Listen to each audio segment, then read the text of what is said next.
Bonjour à toi et bienvenue sur notre podcast The Victorious Woman. La femme victorieuse est un média en ligne en français, en anglais et en portugais brésilien pour les enfants de Dieu et en particulier les femmes de Dieu. N'hésite pas à visiter notre site lafemmevictorieuse.com pour accéder à nos prières et au blog pour les femmes de Dieu. Allez, tout de suite, notre épisode du jour.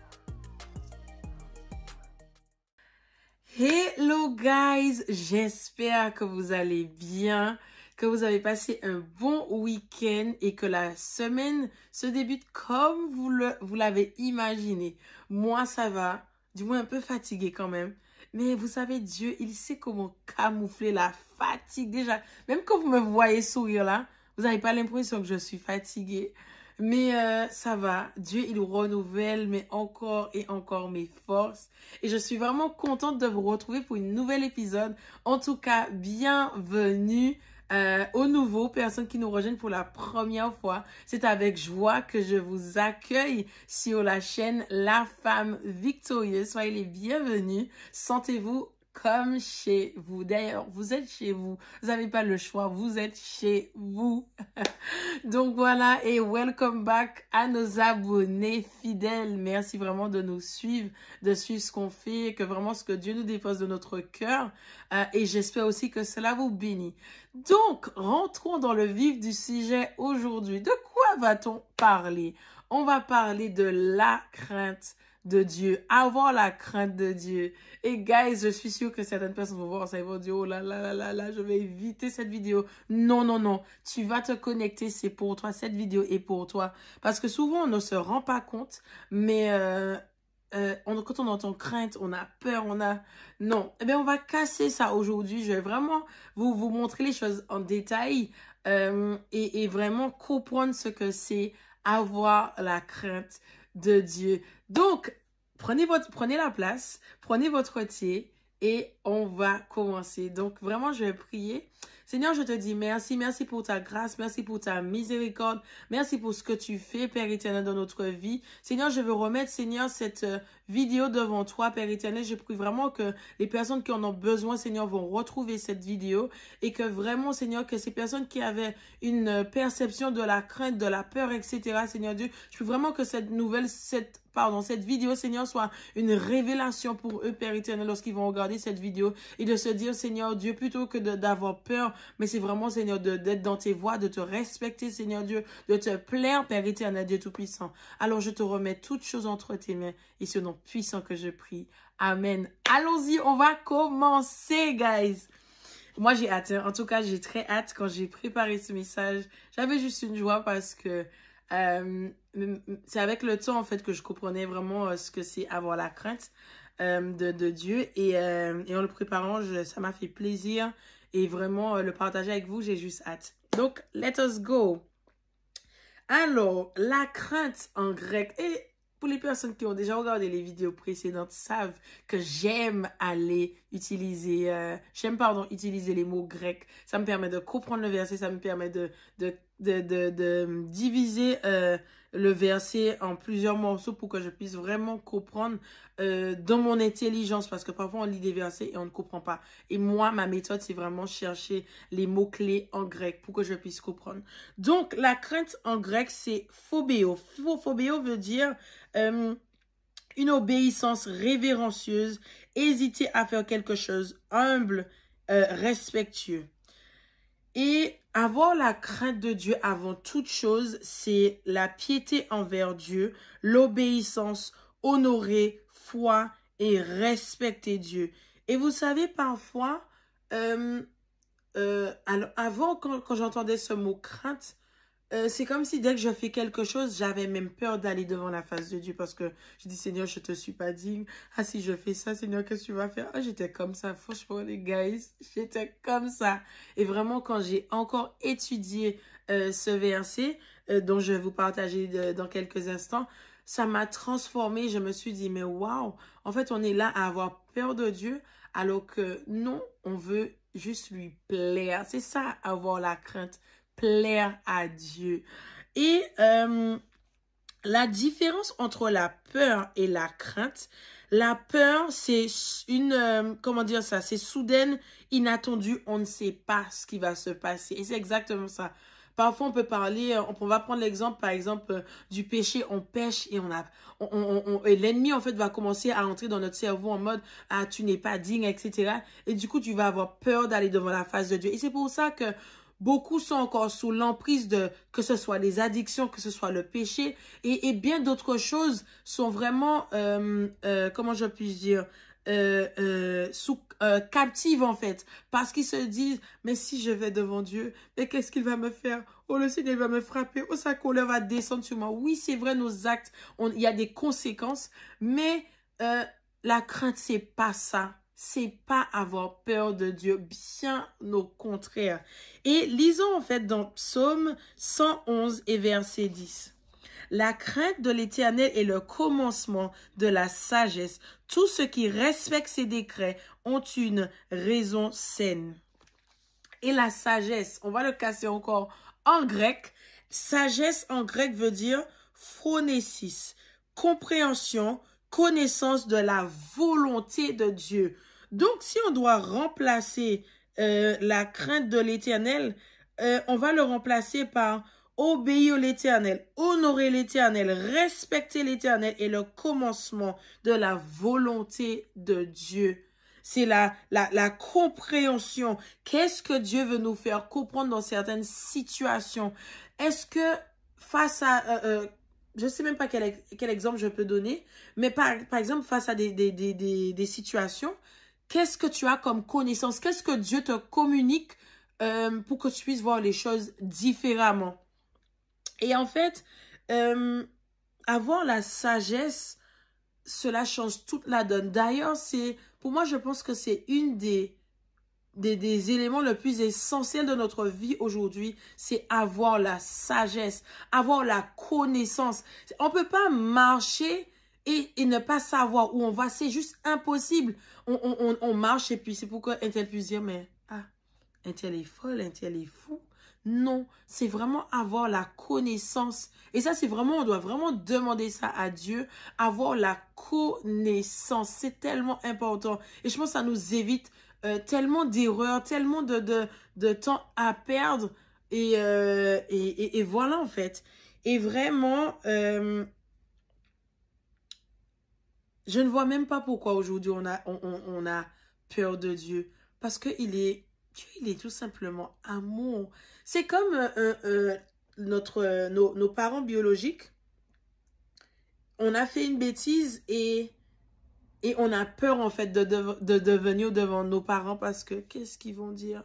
Mais parfois, il y a des fois les parents, ils savent, des fois ils ne savent pas. Et même si les parents vous allez vous disputer ou qu'il y aurait des conflits, mais parce que tu vas venir devant cette personne, après que cette personne ait lâché sa colère, là, cette personne va vouloir venir s'asseoir avec toi et discuter avec toi. En fait, c'est ça. Dieu ne te demande pas d'avoir peur de lui. Au contraire, de venir devant lui et dire, Seigneur, j'ai pas envie d'avoir peur de toi. Voici ce qui s'est passé. Donne-moi ta paix. Aide-moi, en fait. Donne-moi la connaissance de telle situation pour que moi, je ne puisse pas me condamner, me dire que, en fait, Dieu, il m'aime pas. En fait, ce que j'ai fait, ah oui, Dieu va me rejeter. Dieu a dit, il ne te laissera pas, il ne t'abandonnera point. Donc, ne laissez pas l'ennemi vous faire croire que, ah oui, tu as fait ça. Ah ben, Dieu, il va te punir. Il y a les conséquences, oui, mais n'ayez crainte. Allez devant votre Père. Lorsque quelque chose vous arrive, courez, prenez vos deux pieds et courez vers votre Dieu. Donc, j'ai noté que Dieu, il est un bon papa. Il est rempli d'amour d'un amour inconditionnel, pardon. Un amour sans fin. Il nous pardonne lorsque nous repentons. Mais n'oublions pas qu'un bon papa a aussi l'autorité sur son enfant. C'est exactement ce que je disais bien. Celui qui aime bien châtie bien.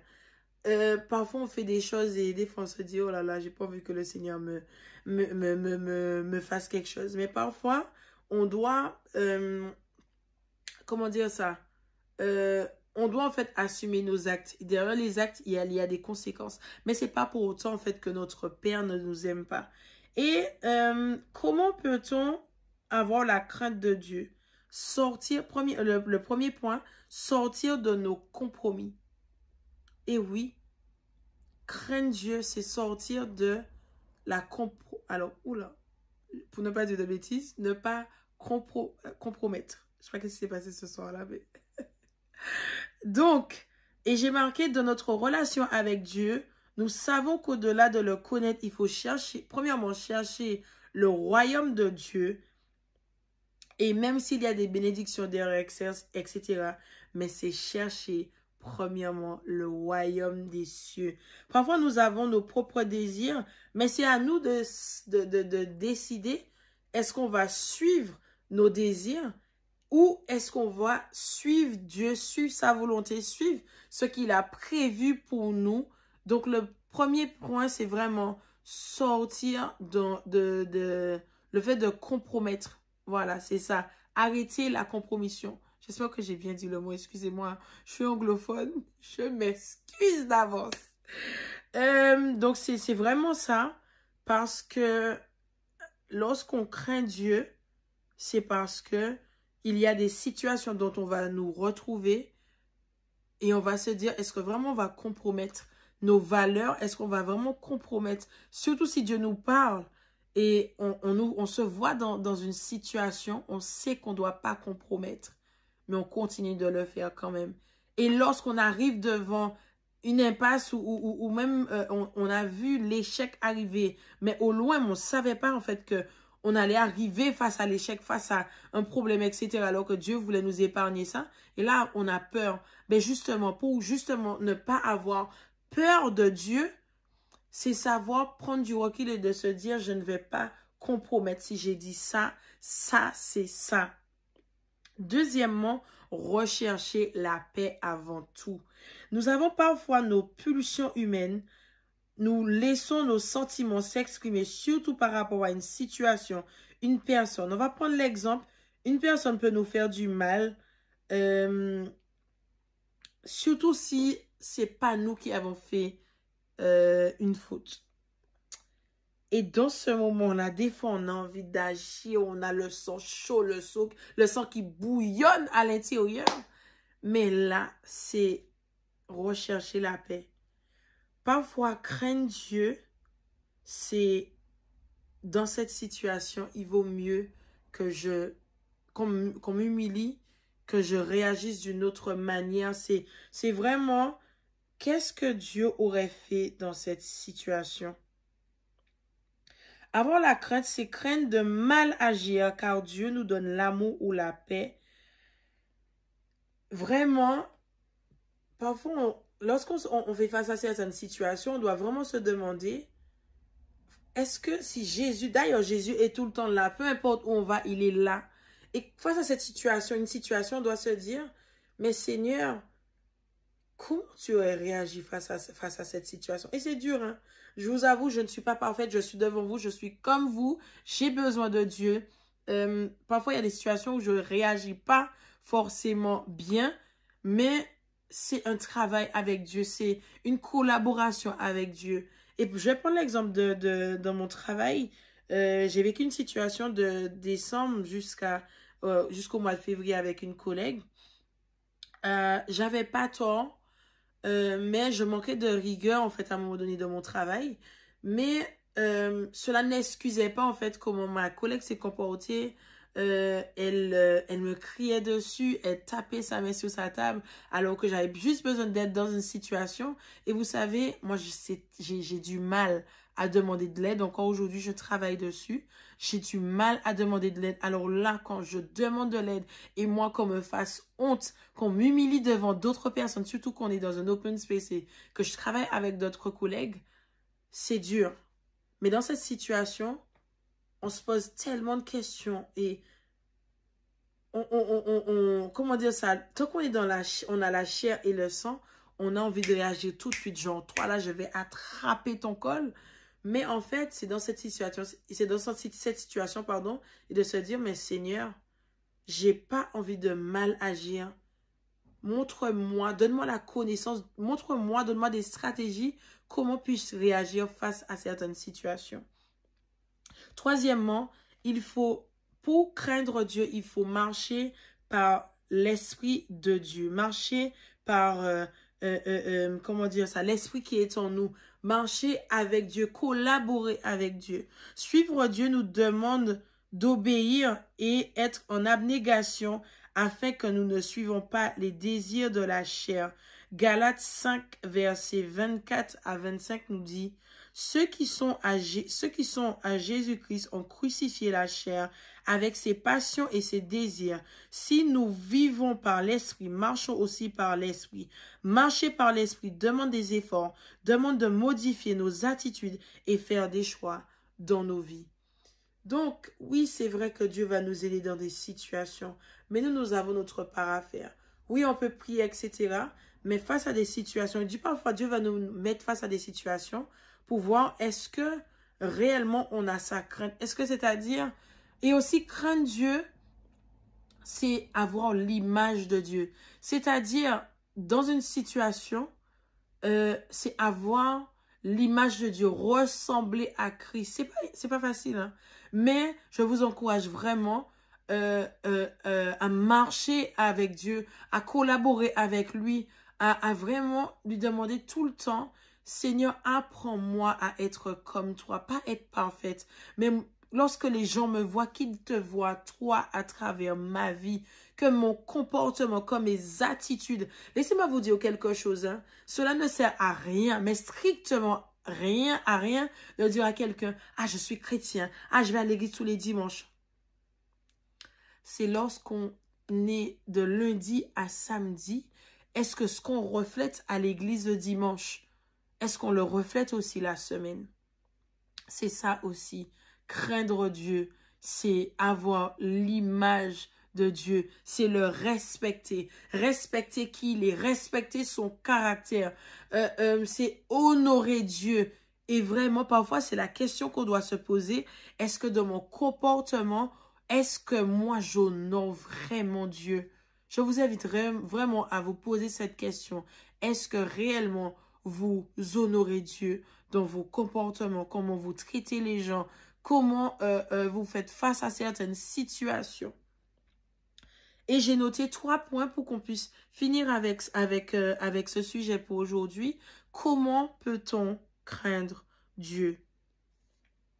Chercher la bonne attitude à avoir. Donc, c'est ce que je viens de dire.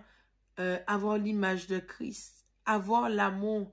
Je ne dis pas l'amour inconditionnel, on ne peut pas l'avoir comme Dieu. On ne peut pas l'avoir comme Dieu. Mais demander au Seigneur, Seigneur, déverse ton amour. Donne-moi ton amour pour que moi, je puisse aussi déverser dans la vie des autres. Les personnes qui m'ont fait du mal, les personnes qui m'ont trahi, les personnes qui m'ont blessé. Chercher à avoir la bonne attitude.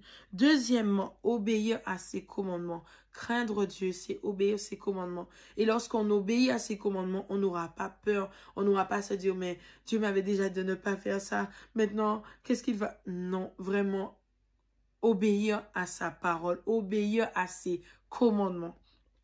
Et troisièmement, analyser notre cœur par rapport à une situation donnée, par rapport à quelque chose. Quel est notre état de cœur face à une situation?